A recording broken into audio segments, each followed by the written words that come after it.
Hello, everybody, and welcome back to another product spotlight. Today, I have Brad Crammond joining us for this week's product spotlight. Brad, how are you doing? Doing really well, thank you. Good. I'm excited to dive into our subject today, but before we do that, can you tell our audience a little bit about who you are and what you do? Yeah, for sure. Thanks, Tracy, for having me. I farm here near Austin, Manitoba, with the help of some family and friends. We grow wheat, canola, soybeans, seed soybeans, fall rye, and a little bit of hay. Okay, excellent. So we are going to be doing a product spotlight, as I mentioned, on KWS Hybrid Fall Rye. And I'm happy to have you on the show because you have a unique perspective. You're an active farmer and you have a background as an agronomist and a retailer. So you have a well-rounded outlook on the product. And I want to talk to you about your experience. What first got you interested in fall rye and how did that first experience really change your outlook? Yeah, for sure. I guess fall cereals is where we started back in 2012, I believe it was, with winter wheat. And we were looking at that just to spread out workload. And in our area, moisture is always a limiting factor. So you're always trying to utilize that early season moisture, which winter cereals do.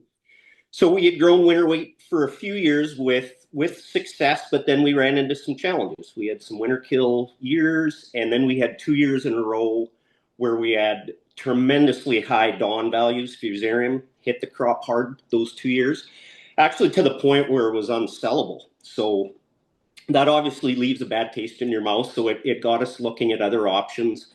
And being on the edge of the potato growing belt, those guys use fall rye, in quite a large amount for different reasons, but they had good success with it. So we tried it, and at that time it was just open pollinated Hazlitt varieties, and if it rained, it yielded well.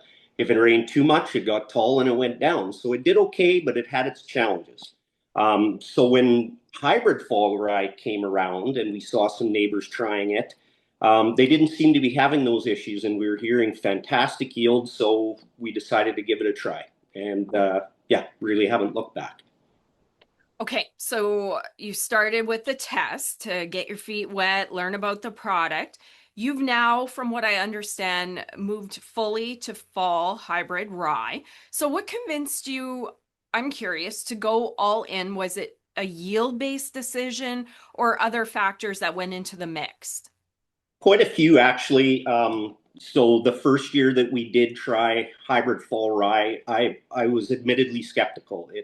It is a little more expensive to grow. Buying seed when you typically don't have to was another thing that I was having a hard time with.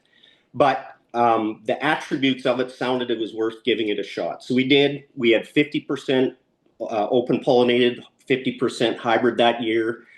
And that first year, we saw a yield differential of 22 bushel to the acre. And, those were in the days of pretty profitable rye prices, and that it was just a home run.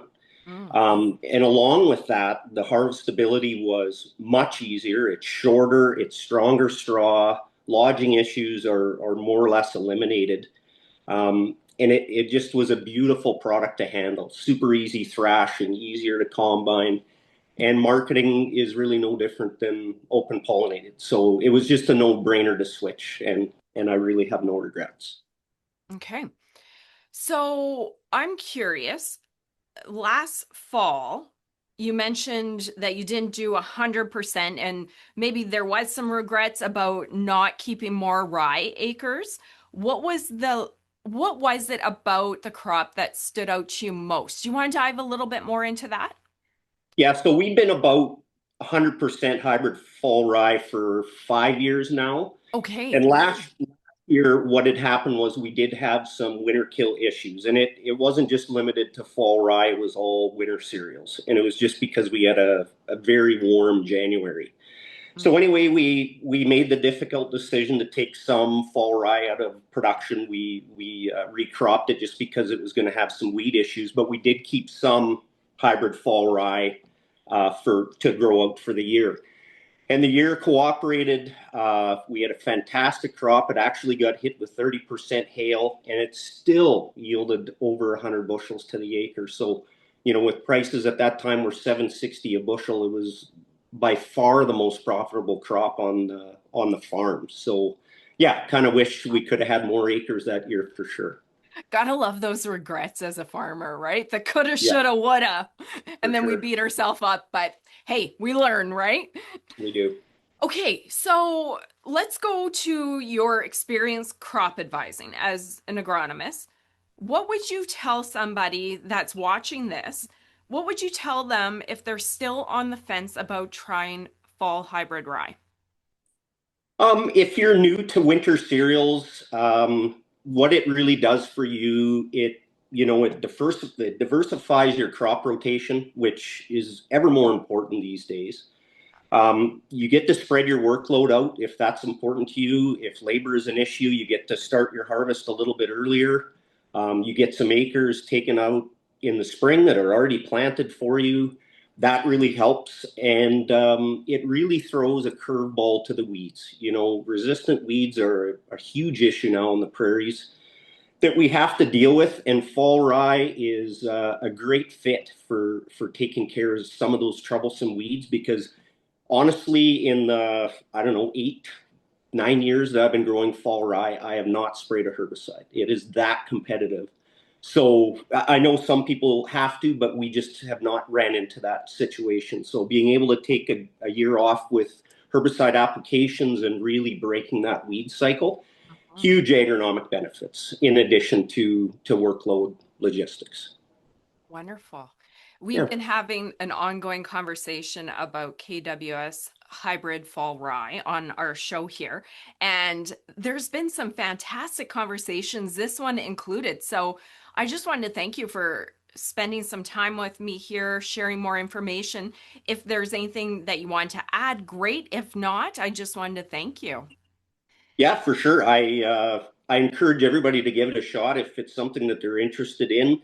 Be prepared, ready in the fall. Book your seed early. Have your seeding equipment ready, and give it a shot. It's always nice to try new things on the farm. Excellent. Thank you. Those are amazing words of wisdom. Thank you, Brad. I really appreciate you spending our time and sharing your wisdom with our audience. Great. Thanks, Tracy. And you guys in the audience, if you enjoyed this as much as I did, like it, share it, get it out there, and be sure to head on over to the website for more information. Thank you, and we'll see you in the next one. Bye bye.